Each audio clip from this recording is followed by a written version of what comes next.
I don't really remember it because I was only 1 year old. I was like about 4 years old, so I didn't really know what was going on. I was about 6 months, and I think I was a little child, so I was in my mother's room. I think I was in first grade, and we kept watching the airplanes crashing into the buildings. And I think that was the first time I actually saw it. Yeah, I think it's difficult when you don't experience something yourself to fully understand the emotions that go into that type of event. But living through an event like that at an age when you can understand makes a big difference. And so I think for a lot of the current generation, high school students who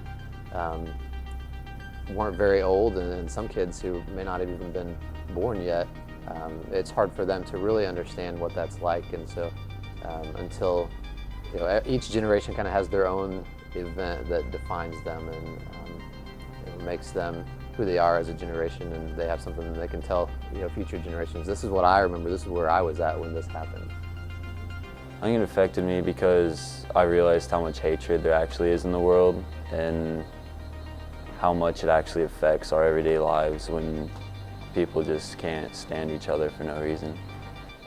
Well, I've heard it's impacted the world because it's just made security more forceful.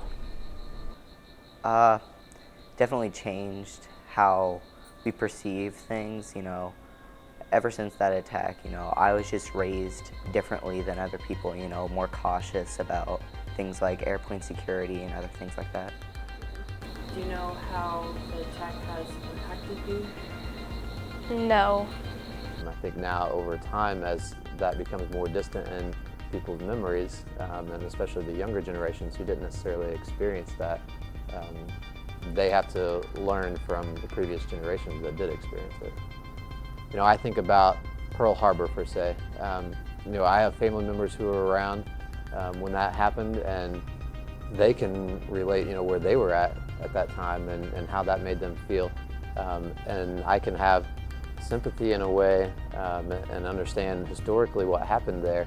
I think that's why it's so important for younger generations to look to older generations to understand history, and not just what we read in the history books, but understand where was your family at that time, what was going on with them. It's our responsibility to carry on throughout each generation our history and what happens to us as a nation. I think there's a quote about, if we don't know our history, then we're doomed to repeat it. So that's why it's so important for us to understand what has happened in the past.